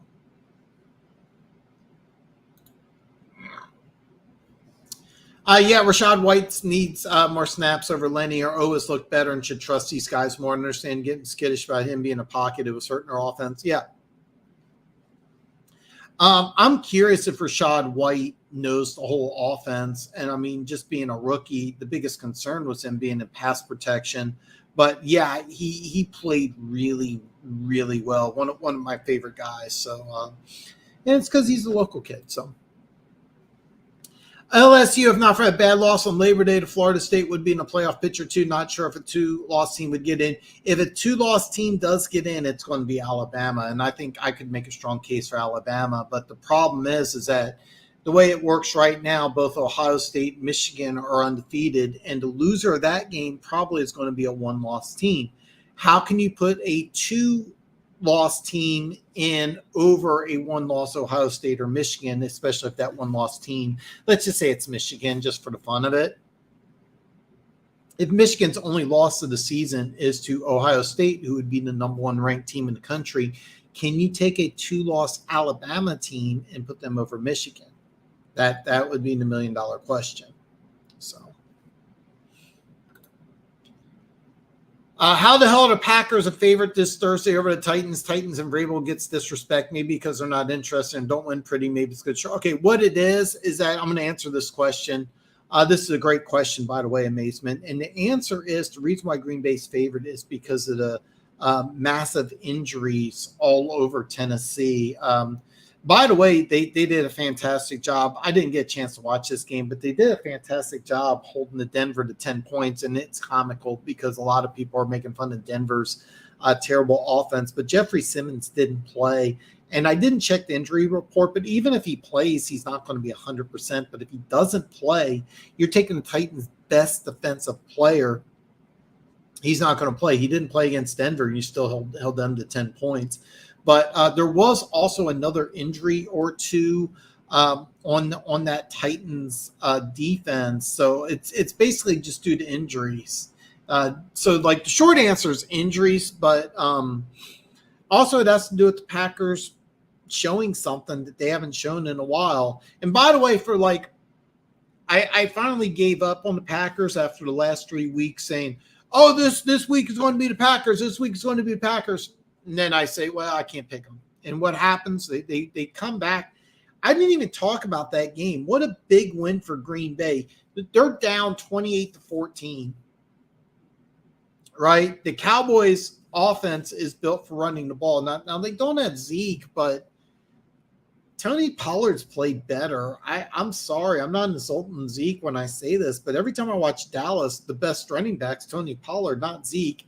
And for whatever reason, you're up. You have this high-powered offense. You're up, and you can't get it done against a team that struggled in Green Bay.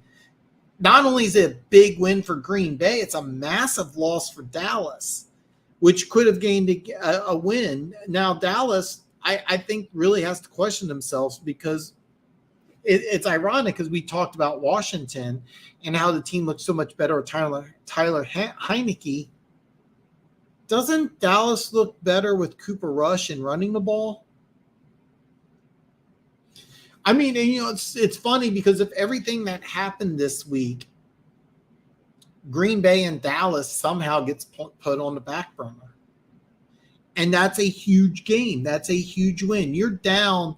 It was late in the third quarter. They're down by 2 touchdowns. Green Bay's lost, 3, 4, 5 in a row, something ridiculous. There's talk about sitting Rodgers and all sorts of stuff. And you go out and you beat a very good Dallas team. And Dallas is a good team. So, yeah. But the reason why it's not the disrespect, it's the injuries. And by the way, Simmons got a lot of hate from Chiefs fans, but he was a monster. And he didn't even play. He's your best defensive player. Didn't even play last week, and he held Denver to 10 points. Yeah, it is. Yeah, it's partly to do with. I'm not gonna lie. It is partly to do with Denver's god awful offense, but give a lot of credit to Tennessee. Thursday night's going to be a fun game, man. That is going to be a fun game. But the line, I agree with it because there's so many injuries. If Simmons does play, that line I think will change by maybe a half, maybe a full point. But I actually think Green Bay wins this game because of the injuries. But I love the way the Titans are playing. So. Survivor pick this week, Washington over Texans, maybe. I would be very careful about that one. And the reason why I would be very careful is because I think I like the way Washington's playing, but Houston's, believe it or not played bad the last couple of weeks. And after that big performance, you have a drop off. So be careful. But what are your options? Saints over the Rams. I should know the answer, but I should know the answer to this, but I don't know if Stafford's playing or not. If Stafford's not playing, I would take the Saints. I would take the Saints. Check the injury report for both teams, though, before you take that one. Chiefs, Chargers should be good this week. Cowboys, Vikings, Lions, Giants, sneaky good. There's a lot of really great games this week. And I'm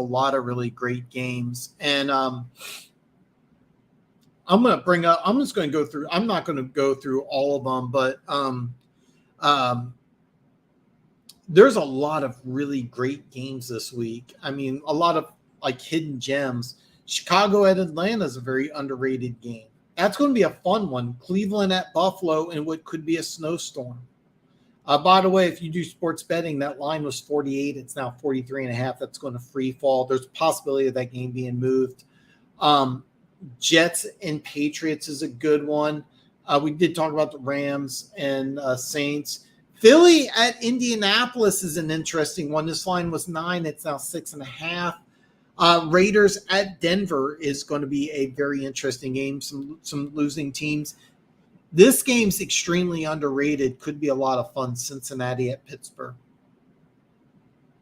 That could be a lot of fun.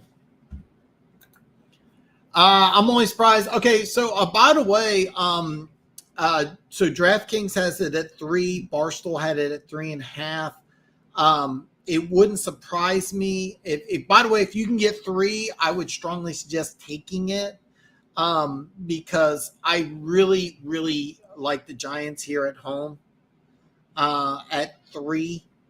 But Barstool has it at 3.5, and I think this number is going to go up. So, like, if you like the Giants, you lock them in now if you can at 3, and like I said, Barstool at 3.5. So, I'm actually surprised because it's at New York, and the Giants are winning ugly. I mean, by the way, weather's not going to be an issue in New York. So, is this one-sided?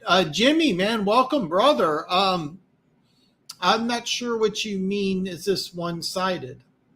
I don't know what you mean, but man, welcome to the show, man. Please give me a thumbs up, and if you haven't already, hit the subscribe button. I don't recognize you, so I'm not sure what you mean. You can elaborate here in the comments. All my social media is below, but it's great having new people in. I don't recognize you, so if you don't mind, elaborate on the question a little more. Washington's D line is really good, and I don't see the Texans moving the ball that much with Pierce.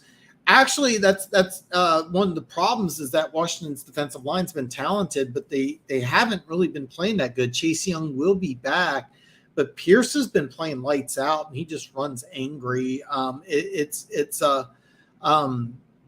He's actually been playing really good. He didn't have a bad game against the Giants, who I think have a better defense in Washington. It wouldn't surprise me if Pierce actually has a pretty good game. He had a great game against Philly. And by the way, Mills had a terrible interception, but he didn't play terrible. The game was actually strangely competitive. This is going to be a very underrated game because I think a lot of people are going to kind of overreact to Washington beating Philly, but the truth is Houston's been playing a lot better. It hasn't been showing up in the win column, unfortunately. But after that big win on Monday night against a divisional opponent, you go on the road against a bad team. Because the difference between an undefeated Philly team and a team that currently has the first pick in the draft, night and day. So it's going to be very interesting to see what happens. I would not be surprised if Houston wins that game. I really wouldn't. I could see Washington just you have to understand something that even though they've played better with Heineke, they have to win ugly. They just ran the ball down Philly's throat, but it wasn't tons of yards. Brian Robinson, I think this. I don't know what it is off the top of my head. I want to say the stat line was like 26 carries, 86 yards. That's just barely 3 yards a carry. So I mean, they're not a dominant team, and I know Houston struggles to up in the run where Philly doesn't. So I mean, I expect Washington to have a lot more success running the ball, but keep in mind. What happens if they lose the turnover battle 3-0 against Houston? Does Houston win that game? So it'll be interesting. Oh yeah, the Thanksgiving games are going to be awesome. It was funny because like I was kind of like, oh ho hum, Giants Dallas. Now that looks like a fantastic game. I forget what the other one is, and then you got Bills and Lions. So hey, we can't have to. Yeah, I don't know what the comment meant. So,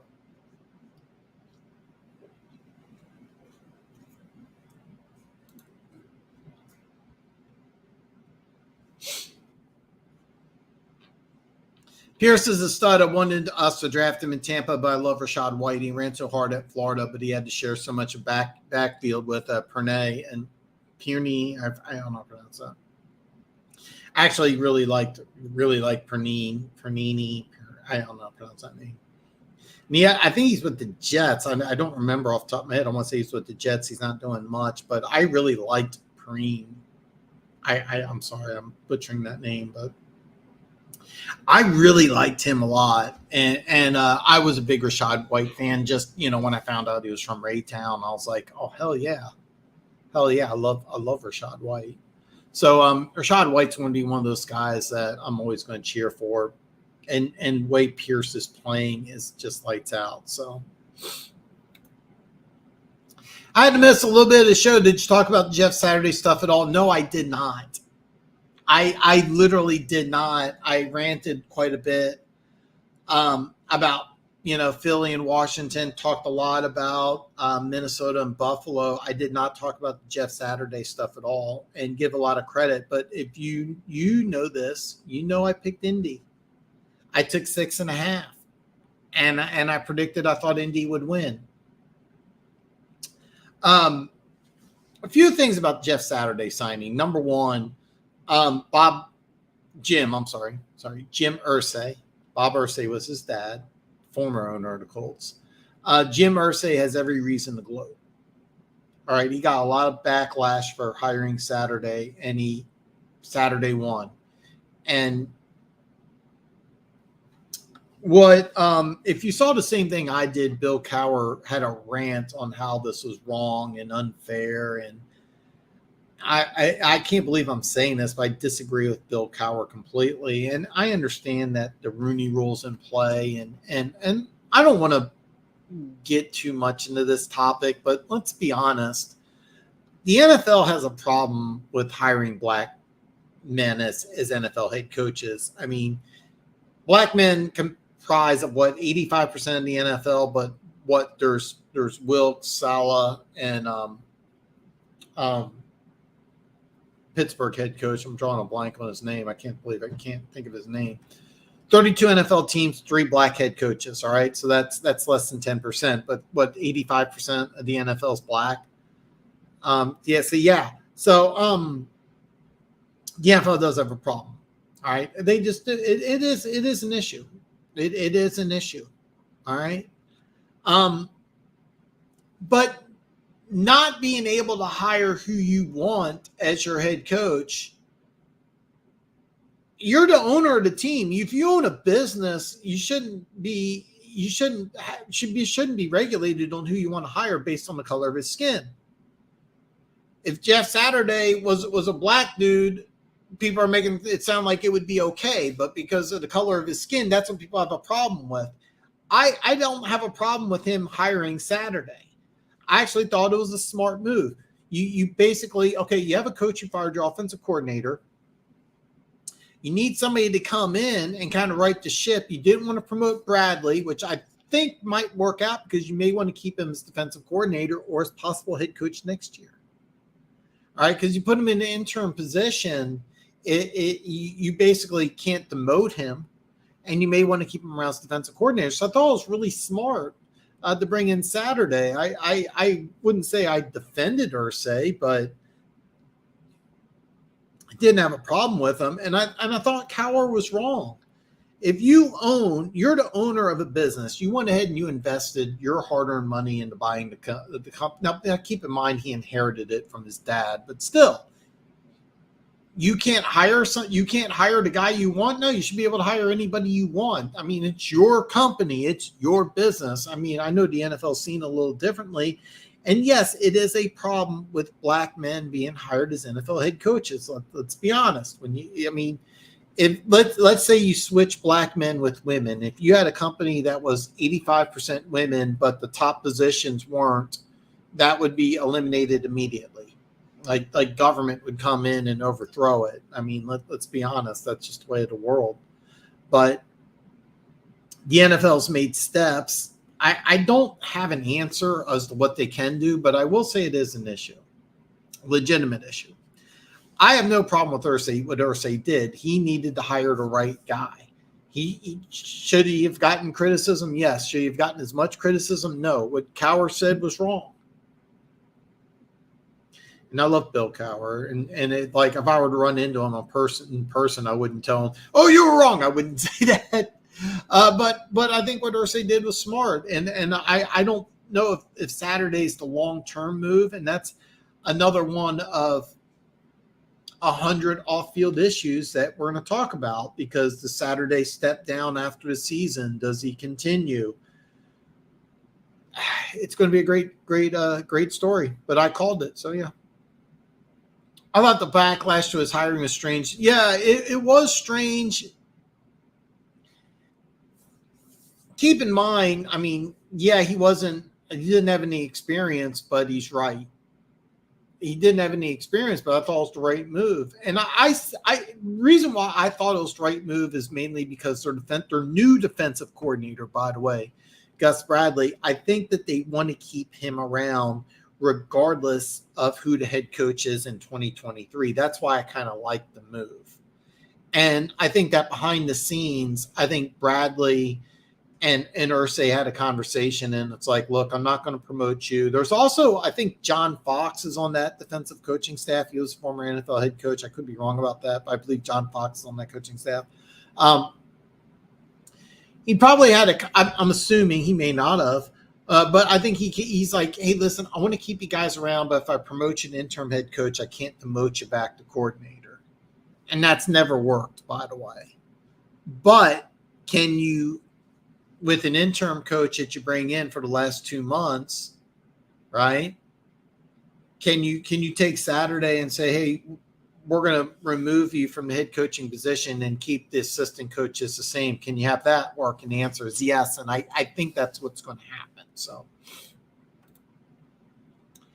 it wouldn't be crazy if the Colts made the playoffs. It would be funny after what everyone said about it. You see Ryan play too. Isn't that what Reich wanted? He wanted Ryan to play. Then they fired him. Okay, I think I'm speculating, but I think it's actually just the opposite, is that Reich benched Ryan. And that's what, like, when he benched Matt Ryan after he gave up a second and a fifth for him, that's when I thought that Reich was on the hot seat, because I think that was Reich's decision. I'm pretty sure, like I'm fairly confident. I don't know for a fact, but I think Reich benched him. Right? I think that was what Irsay had a problem with, is that, hey, we gave up a second and a fifth. We got your guy. We got you a quarterback. Remember, there's a lot of hype about the Colts this offseason once Matt Ryan got there. I remember when they played the Chiefs, my sister was watching. She's like, Matt Ryan looks old. And he did. By the way, the Chiefs blew that game. The Colts didn't win. The Chiefs lost that game. Anyway, sorry about that. But the issue is that Reich fired the guy, and Saturday came in, and it's like, hey, look, let's get some continuity back and play. Matt Ryan didn't play bad. Is Matt Ryan a long-term answer? No, he's not. I thought that when they traded for him, he may be able to play for a couple of years. I don't think that's the case now. I think if you're the Colts, you've got to draft somebody. And the Colts might be able to. Here's the deal. You could draft somebody and have Matt Ryan still be the starter in 2023, but you got to draft somebody now. Where when you traded the second and the fifth round, I thought, well, maybe you don't have to draft somebody. So that has changed, but I believe Reich fired him. Or that's Reich benched Ryan. I'm almost positive that was fully on Frank Reich. And could the Colts make the playoffs? Why not? It's been a wild year, man. And Tennessee has a long list of injuries. Right now, I think Tennessee wins that division. Colts miss the playoffs. And then what they do in the offseason with their coaching situation is going to be absolutely crazy. I think Cowher was way off base. He was basically arguing that Saturday hasn't properly paid his dues. He got fast-tracked to a high-profile media job. It's funny because there wasn't that much backlash when Mike Mayock took over as the Raiders general manager, and he had no general manager experience. I mean, he was just an NFL executive, was phenomenal on the NFL Network. I hope he goes back to the NFL Network. But I loved Mike Mayock, and he didn't have any GM experience, but him and Gruden used to work. Actually, that's not true. He worked in the Steelers front office before he went to the NFL Network. So I lied to you guys there. But he got fast tracked because of his relationship with Gruden, and that's how he became a general manager. Now he didn't do a good job, but if you're the owner of a company, you should be able to promote the people that you want to promote. And Irsay's thought that he needed more of a mindset change, and that's what Saturday would bring. And Saturday's probably not going to be in the Pro Football Hall of Fame, but he is widely respected within the Colts organization, and he was part of the Colts organization. Like this wasn't a guy who's sitting on his couch, eating Cheetos. I mean, he was involved in the front office, had a lot of conversations with Irsay, and it's widely respected. And it sounds like after Reich benched Matt Ryan, which set in motion of him being fired, that they needed somebody to come in and right the ship. You're right; it happens in the NBA quite a bit, and it's worked well too. This could be a trend where players, former players, may get fast tracked into head coaching positions. I don't think so, but it could.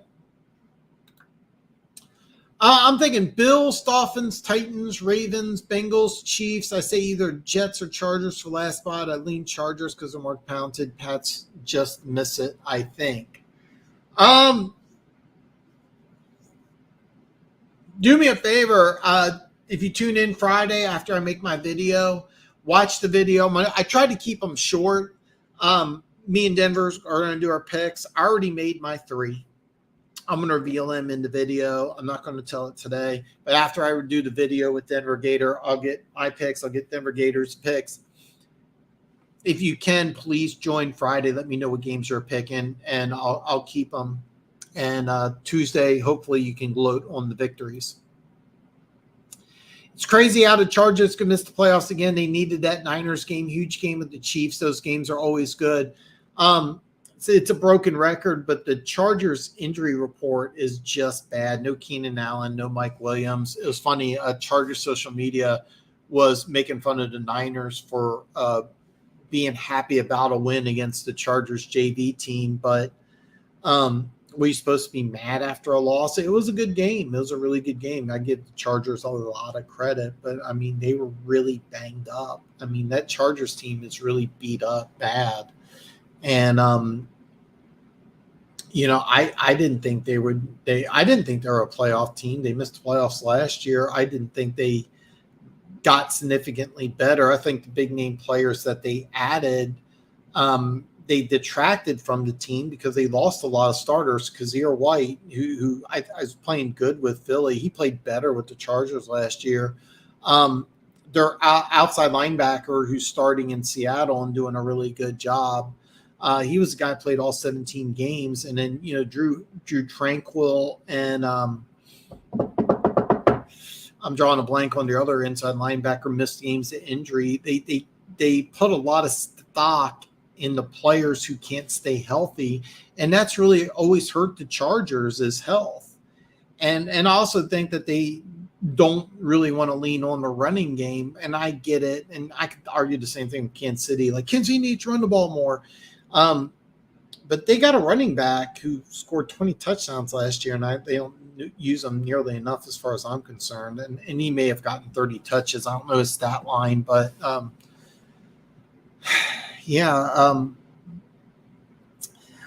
don't think the Chargers are going to make the playoffs, but those Chargers-Chiefs games are always good.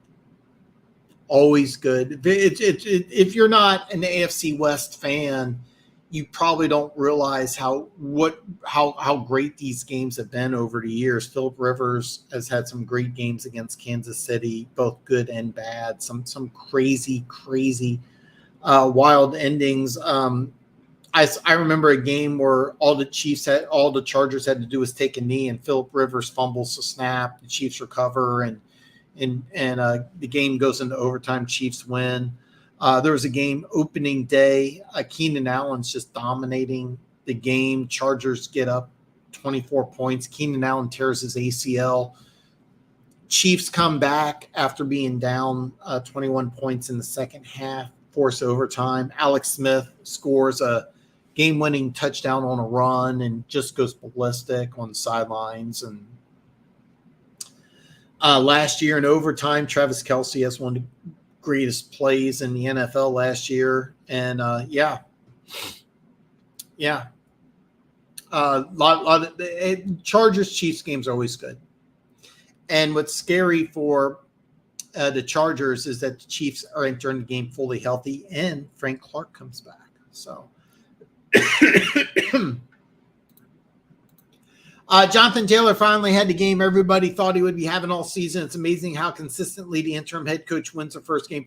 Exactly, and that's why I bet on the Colts, especially when I got 6.5. And I told people to do it. I mean, it made sense. It made a lot of sense to me. Not a lot of people took it. But that line did drop from 6.5. I think the kickoff it was 4, so a lot of action on the Colts. But the Raiders' run defense not very good. But Jonathan Taylor, and Jonathan Taylor's been banged up all year too. That's another thing. I don't know if he's getting healthier as the season goes on. But I mean, the Colts could be a dangerous team to finish the season, and with all the injuries Tennessee's have going on, it's not inconceivable for the Colts to overtake the Titans, but I do think the Titans still win that division. I'm not so sure about Green Bay, but if they can get healthy for the last couple games of the year, watch out for the Titans. J.C. Jackson just got there, and he's already out for the season as well. He wasn't even playing that good when he was in there. That's the thing, is that it's funny because there's so many players that look all world when they're with the New England Patriots, and then they leave. And I tried warning people like, I know he played really well, but there's a big difference between Bill Belichick and a lot of other coaches. And that's kind of why I wasn't really sold on J.C. Jackson and Khalil Mack, is because, Khalil Mack had some injury issues. So it's kind of funny. He's been healthy and playing lights out.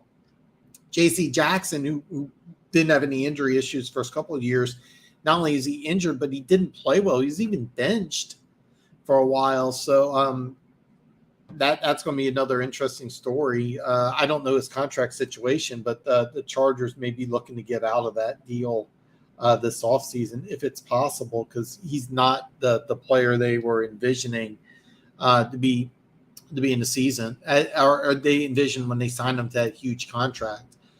Raiders got some bad injuries too, and Denver is a mess with their coach. I thought the division would be more competitive. I did too, but I still thought Kansas City. I got like a little action on Kansas City to win the AFC West, but I just got 50. And a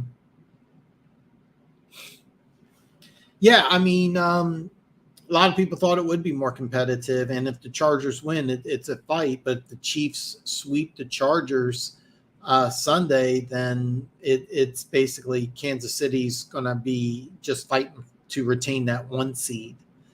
And nobody wants Kansas City to get that 1 seed in the AFC. I mean, they've hosted 4 straight AFC championship games, and they look better than they did last year. And I'm not taking anything away from Tyreek Hill.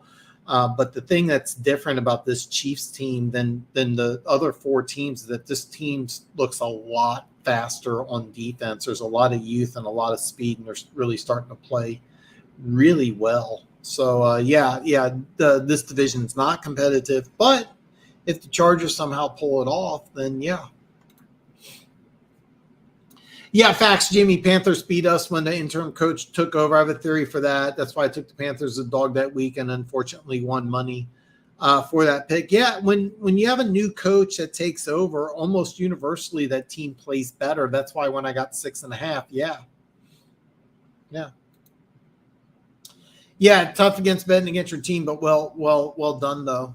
Yeah.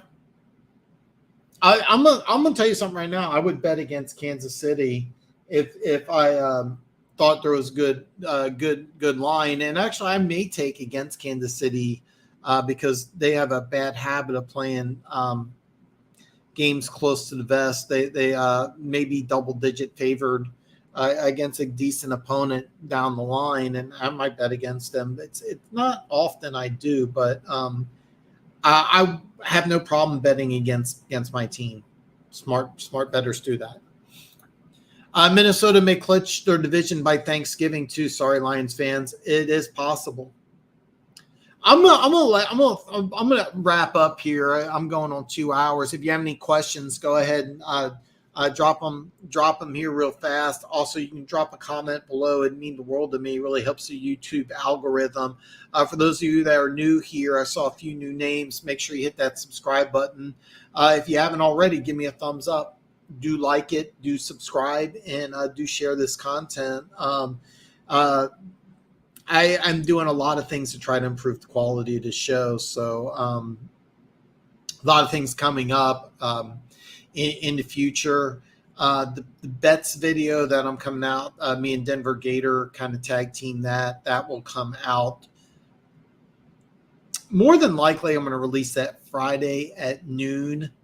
But we tag team it Thursday night. I don't like releasing it late at night. I might, but yeah. I got like plus 170, 175. I only put 50 down. Actually, you know what? I got my list right here. I could tell you exactly what I got.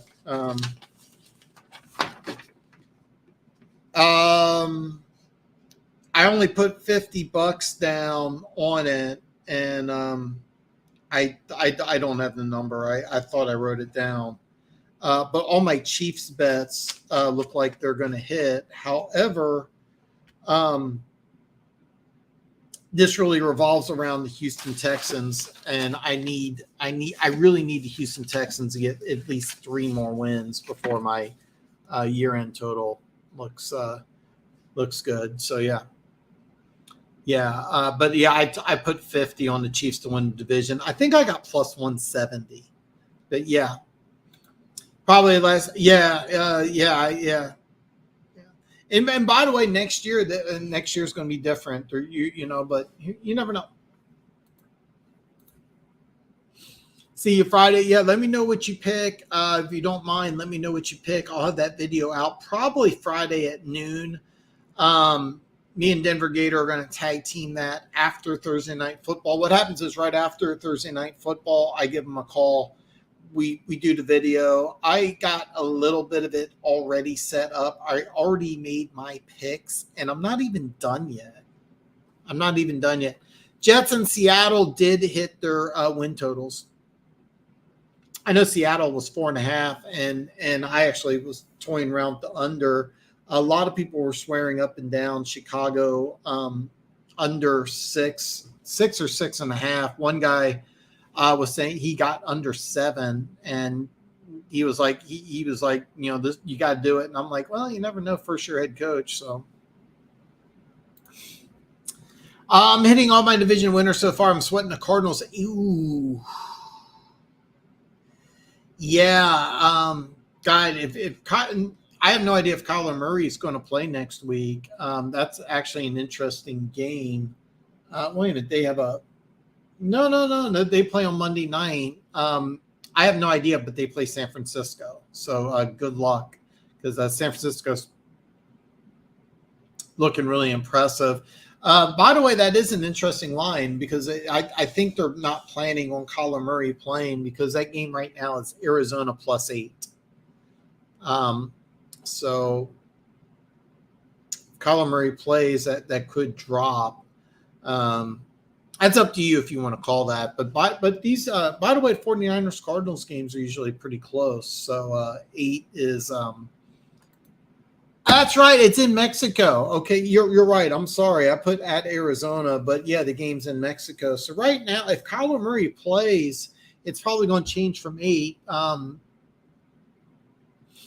I really like the way San Francisco's playing right now. So, but usually these two teams play pretty tough. So Arizona plus 8 might be something interesting. So anyway, listen, me and Denver Gator, I'll probably have that video released Friday at noon, but I will have it before the Friday live stream. Like I said, I already got 3 bets down. Denver Gator's been, even though he was 1-2 last week, he's been red hot. He's going to have some games. I strongly doubt it's going to be the same ones. I haven't told him the games I bet. I let him pick his games, and then I reveal what I have. That way, we're not influenced by each other. And those videos are really good, our picks videos. I try to keep them very short. So, by the way, listen, give me a thumbs up. Share the video. If you're new, I've seen some new people. Hit that subscribe button, and I'll see everybody back on Friday.